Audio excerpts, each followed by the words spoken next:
Welcome back to the channel. காலையில் கொடுத்த bank Nifty resistance 45,352, support வந்து 45,165.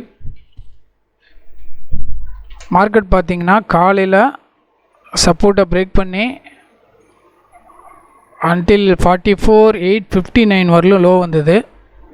தென் எகெயின் நெக்ஸ்ட் கேண்டில் ரெக்கவரி ஆகி ரெசிஸ்டன்ஸை touch பண்ணிவிட்டு ஃபர்தர் ரீட்டைன் ஆகலை. அரவுண்டு 10 o'clock அப்புறம் அதுக்கப்புறம் பார்த்திங்கன்னா எகெயின் சப்போர்ட்டை பிரேக் பண்ணிவிட்டு கீழே போகலை, டச் பண்ணிவிட்டு எகெயின் ரெக்கவரி ஆகிடுச்சு. அப்புறம் ஒரு 11:35 பார்த்திங்கன்னா பிரேக்கப் கொடுத்து ரீட்ரேஸ்மெண்ட் கொடுத்துருக்கு அபவ் ரெசிஸ்டன்ட் லெவலுக்கு மேலே. இப்போ டைம் பார்த்திங்கன்னா 2:57 ஆகிட்டுருக்கு. இப்போ கரண்ட் கேண்டில் வந்து ஹைக்கில் இருந்து டே ஹை போய் ரீட்ரேஸ்மெண்ட் ஆகிட்டுருக்கு. இன்றைக்கி நல்ல ட்ரேட் வந்து up and down, more up and down. Candle எல்லாம் லாங் கேண்டில்லாம் பார்த்திங்கன்னா க்ரீனில் இருக்குது. மார்னிங் ஹவர்ஸில் வந்து ரெட் கேண்டில் வந்து long candle form ஆகிருந்தது.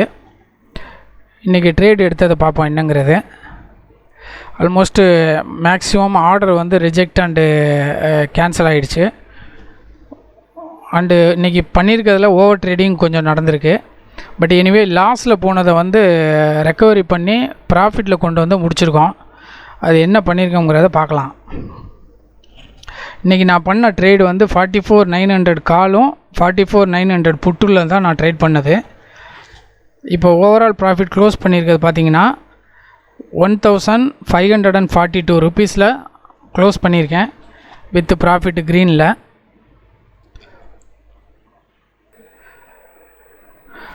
Morning trade பார்த்திங்கன்னா ப்ராஃபிட்டில் கொடுத்தது ஆல்மோஸ்ட்டு 3,400க்கு ப்ராஃபிட்டில் க்ளோஸ் பண்ணேன்.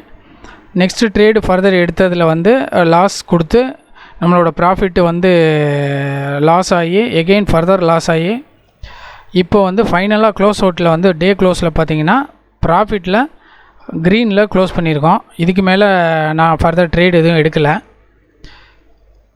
பட் எங்கே ரெக்கவரி கொடுத்ததுன்னா 44,900 காலு 32 லாட் வந்து 951க்கு செல் பண்ணியிருக்கேன். பட் அதோட பை ப்ரைஸ் பார்த்திங்கன்னா 1258க்கு பை பண்ணியிருந்தது. 44,900 காலு 2 லாட்டு 712 ருபீஸுக்கு பை பண்ணி 951 ருபீஸுக்கு செல் பண்ணியிருக்கேன். இந்த லாட்டில் தான் எனக்கு வந்து லாஸ் ரெக்கவரி ஆனது. இது வந்து கால் சைடு. அதே மாதிரி புட்டு பார்த்திங்கன்னா 44,900 புட்டு 1 லாட்டு செல் பண்ணேன் 195.55 பைசைக்கு 1258க்கு. அதுவும் பார்த்திங்கன்னா ஆல்மோஸ்ட்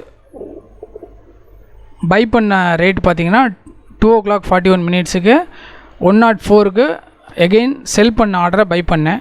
ஸோ இந்த 2 ட்ரேடும் தான் எனக்கு வந்து ரெக்கவரி கொடுத்தது. நார்மலாக ஃப்ரைடேயில் பார்த்திங்கன்னா மார்க்கெட் மோர் வொலாட்டில் இருக்கும். மோர் தென் 200-300 பாயிண்ட் வந்து அப்பில் போகிறதுக்கும் சான்சஸ் இருக்குது, டவுன்லேயும் சான்சஸ் இருக்குது. சம்டைம் வந்து ஒன் சைடு மார்க்கெட்டாகவும் இருக்கும். பட் இன்றைக்கி வந்து டவுனில் கொடுத்து எகெயின் அப்பு போயிருக்கு. இது நான் எக்ஸ்பெக்ட் பண்ணால் தான். ரெசிஸ்டன்ஸை பிரேக் பண்ணி மேலே வர்றதுக்கு ஃபர்தர் சான்சஸ் இருக்குது லாஸ்ட் 1 ஹவருக்குள்ளே நடக்கலான்னு. பட் எத்தனை மணிக்கு அது பிரேக் அவுட் கொடுத்து ரீட்ரேஸ்மெண்ட் ஆகிருக்குங்கிறத பாருங்கள். இங்கே வந்து 11:35க்கு பிரேக் அவுட் ஆச்சு. லாங் ரீட்ரேஸ்மெண்ட், இது லாங் ரீட்ரேஸ்மெண்ட் இந்த கேண்டில் எல்லாமே. அடுத்து ஃபர்தர் பார்த்திங்கன்னா டவுன்ஃபால் கொடுத்தது. டவுன்ஃபால் வந்து 130க்கு கொடுத்தது. தென் எகெயின் பிரேக் அவுட்டு 210க்கு கொடுத்து அதுக்கப்புறம் பார்த்திங்கன்னா எல்லாமே அப்சைடில் தான் இருக்குது இந்த கேண்டில்ஸ் எல்லாமே.